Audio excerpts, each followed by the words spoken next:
langsung dipotong. Ya, saudara, di dalam DPO dikatakan saudara Peggy Peron terlibat di dalam pembunuhan. Oke? Yang saya tanyakan kepada saksi ahli, apakah boleh dalam hal ini penyidik itu Peggy Peron dijadikan tersangka orang lain bernama Peggy Setiawan? Bagaimana ahli? Mohon izin yang mulia, kalau terkait dengan fakta saya tidak menjawab. Tapi kalau saudara bisa mengilustrasikan, dan sebenarnya tadi sudah saya sampaikan dalam berbagai keterangan saya dari awal tadi, bahwa tentu untuk menilai alat bukti nanti yang mulia yang akan menilai bahwa apakah alat bukti yang dihadirkan oleh masing-masing pihak, baik itu pemohon maupun termohon, itu adalah sudah sesuai dengan apa yang didalilkan masing-masing. Demikian yang mulia. Oke. Saudara ahli, yang saya tanya pada ahli, sesuai kemampuan ahli ya, sampaikan apa adanya. Saya tanya kepada ahli, untuk mentersangka orang tersebut harus sesuai identitasnya tidak? Mohon izin yang mulia, tadi sudah saya jawab yang mulia. Jangan, mohon izin. Sebentar Pak. Bebas, ahli bebas sebentar. ya. Bisa kita Izinkan saya juga punya hak untuk memberikan penjelasan ya, bahwa apa yang tadi saya sampaikan, saya berpendapat dan saya dari awal sampai akhir insya Allah berpendapat sama, bahwa penetapan tersangka itu hanya boleh dilakukan oleh penyidik dengan mendasarkan dua alat bukti. Itu saja jawaban saya yang mulia. Tapi itu kita tidak bisa memaksa. Oke, saya mengerti. Harus dua alat bukti. Apakah dua alat bukti tersebut tidak harus dilengkapi dengan barang bukti yang berhubungan sama tersebut? Contoh, saya contohkan sama ahli. Oke, alat buktinya ijazah, keterangan saksi. Apakah perlu nggak ada sidik jari yang mengatakan di barang yang kasus pembunuhan tersebut? Bagaimana menurut ahli? Mohon izin yang mulia, alat buktinya berupa apa? Yang penting memenuhi kualifikasi 184 ayat 1 KUHP huruf A, B, C. Dua dari itu, maka itu adalah sah secara hukum. Saya bertanya di saudara, mohon izin yang mulia ya, saudara ahli. Jadi gini ahli, saya mau menyampaikan, kita mendudukan persoalan ini ya sebenarnya. Yang terjadi sebenarnya bagaimana? Apakah boleh, maksud saya, orang dituduhkan pasal 340 pembunuhan berencana yang menggunakan alat bukti hanya keterangan saksi dan hanya menggunakan foto, ijazah, KTP dan KK tanpa dilengkapi dengan barang bukti dalam kasus tersebut? Jawab apa adanya. Mohon izin yang mulia, saya menjawab apa adanya dan saya konsisten, insya Allah konsisten dengan apa yang saya sampaikan. Dalam forum pra-peradilan ini, ya, forum pra-peradilan ini adalah fokus kepada soal masalah apakah penetapan tersangka sah atau tidak sah. Ya, ahli tetap seperti itu. Iya, di sini ada hubungannya. Ya, makanya di sini hubungan perkara ini sama sah tidaknya klien kami dijadikan tersangka. Ya, masalahnya jawabannya sekali pertanyaan seperti itu jawabannya kan sama. Tetap kita. Baik, terima kasih yang mulia. Saya terus saja sebab saya terus. Oke. Siap yang mulia. Siap mulia. Sampai sore aku dengan yang lain. Izin bertanya yang mulia. Ahli tadi menerangkan dalam pra-peradilan dasarnya adalah dalam ruang lingkup formil saja. Bagaimana jika faktanya berkas perkara yang telah diserahkan penyidik ke kejaksaan dikembalikan dalam artian P18 dengan catatan berkas tersebut tidak memenuhi syarat formil dan material. Ya, pengembalian berkas yang dilimpahkan oleh penyidik dari kejaksaan dan dikembalikan ke penyidik. Ya, ada kaitannya dengan pra-peradilan? Mohon izin, tidak ada kaitannya dengan pra-peradilan yang mulia. Yang mana Pak? Iya, iya. Mohon izin Yang Mulia.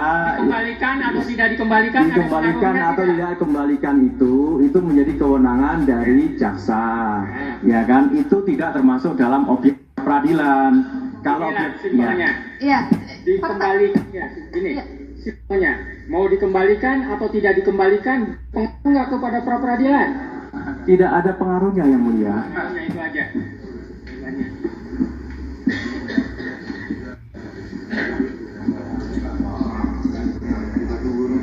Mohon maaf, Yang Mulia, kami berdiri. Ya, ya, biar kelihatan. Saudara ahli, kita sepakat dulu bahwa ini adalah kasus pembunuhan dan pemerkosaan untuk anak di bawah umur. Oke, kita sepakat dulu. Saya jadi penyidik cukup lama, dan aku yang melakukan investigasi tentang Peggy Setiawan, karena sesuai perintah daripada tim. Yang perlu saya tanyakan kepada ahli, ini kasus pembunuhan dan pemerkosaan. Apa sih yang perlu dilakukan penyidik terlebih dahulu terhadap korban ini, supaya maju nanti kepada administrasi yang tadi kalian bincangkan, ini sah, ini tidak. Apa yang perlu dilakukan penyidik itu? Bapak kan ahli pidana. Itu yang pertama saya tanya. Apa yang perlu dilakukan penyidik itu terhadap kasus ini, TKP ini, korban ini? Terlebih dahulu apa? Mohon izin Yang Mulia, karena ini menjadi domainnya penyidik, saya sebagai ahli pidana saya tidak menjawab. Karena saudara tanyanya kepada apa yang harus dilakukan oleh penyidik, saya bukan penyidik, jadi saya tidak menjawab berkaitan dengan pertanyaan saudara itu. Terima kasih Yang Mulia. Bapak itu kan ahli pidana, pembunuhan, pendapatmu yang saya tanya. Ahli tadi udah seperti itu, kita tidak bisa maksa. Begini Pak ahli dan si ahli, tentunya kan penyidik itu mengolah TKP ini, menentukan korban itu meninggal atau tidak. Selanjutnya diolah TKP itu, korban itu diotopsi enggak?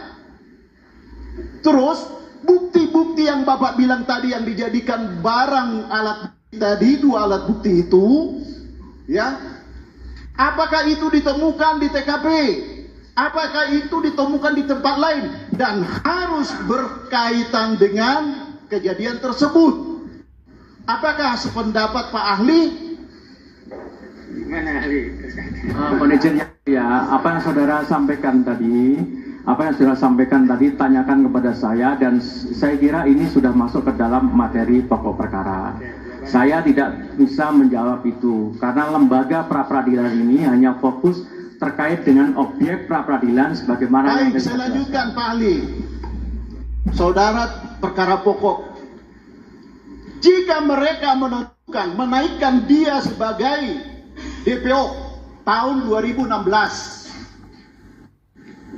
tapi penetapannya tanggal 21 Mei 2024. Apakah itu sah menurut ahli? Mohon izin Yang Mulia, tadi dalam kaitannya dengan putusan pengadilan tadi dijadikan sebagai petunjuk, dan ketika kemudian penyidik menemukan alat bukti Pak ahli meragukan keahlianmu kalau begini.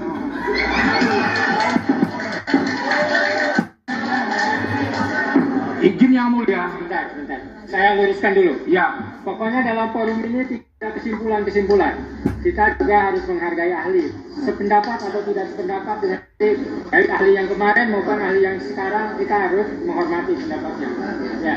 Suka atau tidak suka silakan dalam kesimpulan masing-masing ya. Nggak bisa kita itu. Silakan. Kalau ada Mohon izin Yang Mulia, mohon izin. Ya. Kalau boleh kami tim kepada Yang Mulia, mohon untuk perintahkan kepada ahli untuk melakukan atau memberikan jawaban yang independen. Jangan sampai ditanya oleh memberikan jawaban yang memuaskan. Mohon ditanya oleh pemohon selalu bilang sudah dijelasan. Padahal Tidak ada itu. Jadi Ya, gini. jelas semuanya. Mohon izin Yang Mulia. ini ahli ini udah paham tentang main dari persidangan. Makanya kalau nanti dalam analisa para pihak, ahli misalnya ahli yang sekarang mau ahli yang kemarin dianggap tidak kompeten, ini poinnya ini, meragukan ini, atau saling bertentangan, sudah tuangkan. Itu yang akan kita. Baik, Yang Mulia. Kami lanjutkan pertanyaan kepada ahli. Sama-sama. Menurut saudara saksi kemarin oke. Menurut ini saksi ahli yang sekarang oke. Kan gitu. Ini masing-masing. Lanjut dengan pertanyaan. Baik. Ahli tadi mengatakan bahwa putusan pengadilan adalah DPO sebagai petunjuk. Peggy Setiawan pada saat kejadian TKP di Cirebon berada di Bandung dengan saksi-saksi yang sudah didengar keterangannya di persidangan ini. Apakah penetapan tersangka dan dijadikan dia dan dilakukan penahanan itu sah atau tidak? Jadi Yang Mulia, saya kembali menegaskan bahwa dalam penetapan tersangka yang penting dasarnya adalah minimal 2 alat bukti, Bapak. Selama penyidik menemukan minimal 2 alat bukti, maka hal tersebut bisa dijadikan sebagai dasar penetapan tersangka.